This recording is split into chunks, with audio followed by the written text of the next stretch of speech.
তো মানুষকে মানুষ ভয় করে, অনেক অন্যায় করে, কিন্তু মানুষকে মানুষ ভয় না করে আল্লাহকে ভয় করতে হবে।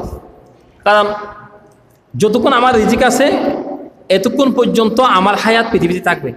আমার রিজিক নাই, যে কোনো একটা উসিলা নিয়ে আমি মৃত্যুবরণ করব। এই জন্য আমরা সবসময় আল্লাহ তাআলা বলে ভয় রাখবো, ভয় করব।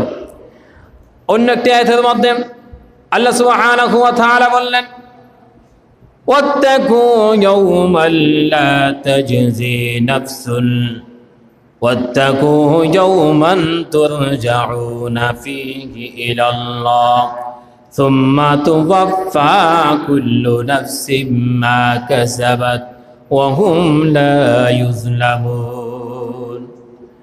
তোমরা সেই দিনকে ভয় করো যেই দিন তোমরা আল্লাহর দিকে ফিরে যাবে, সত্য প্রমাণিত হবে, অতঃপর প্রত্যেককে তাহার কর্মের ফল পুরাপুরি প্রদান করা হবে, আর তাহাদের প্রতি কোনরূপ অন্যায় এবং জুলুম আল্লাহ করবে না।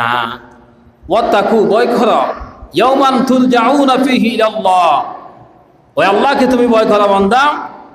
সুম্মা তুওয়াফা কুল্লু নাফসিন মা কাসাবাত ওয়া হুম লা ইউজলামুন, যেদিন তুমি আল্লাহর দিকে ফিরে যাবা সেই দিন তোমাকে আল্লাহ তাআলা কিয়ামতের দিন উঠাবেন, বলবে উঠো বান্দা উঠো, আমার কাছে হিসাব দাও, তুমি কি করেছ এই হিসাবটা দিবা। তোমার উপর আমি কোনো ধরনের জুলুম করব না, অন্যায় করব না। তা আল্লাহ কোনো বান্দার উপর জুলুম করবে না, অন্যায় করবে না। আমি যদি কারোর উপর জুলুম করে থাকি এটাও বিচার হবে, আমার উপর কেউ জুলুম করে থাকলে এটাও বিচার হবে। যার যার প্রাপ্য, যার যার পৌঁছিওয়ালা। কেউ কারো কাছ থেকে কোনো টাকা পয়সা পায়, পৃথিবী থেকে চলে গেছে, দেয় নাই, এটা এখানে উসুল হয় নাই, কিয়ামতের দিন উসুল হবে। এখানে না হলে কিয়ামতের দিন উসুল হবে। কি দিয়ে হবে? আমল দিয়ে হবে। তা আমল না থাকলে ওই বান্দার যত গুনাহ করেছেন গুনাহগুলো তার উপর উঠাই দেওয়া হবে।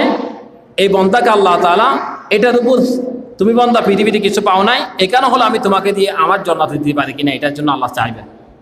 তাহলে আমরা যদি আমাদের উপর মানুষ যদি জুলুম করেও আমরা তো অন্যায় হব না, যেহেতু পৃথিবীতে অনেক জিনিস আছে আমরা আদায় করতে পারি না।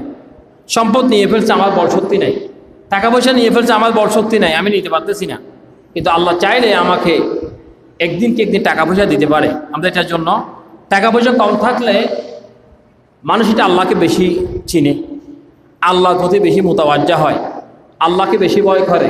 টাকা পয়সা থাকলে মানুষ আল্লাহর প্রতি কম সময় দিতে চায়, যেহেতু টাকার পিছনে তার সময় চলে যায়। আল্লাহ সুবহানাহু ওয়া তাআলা অন্য আরেকটি আয়াতে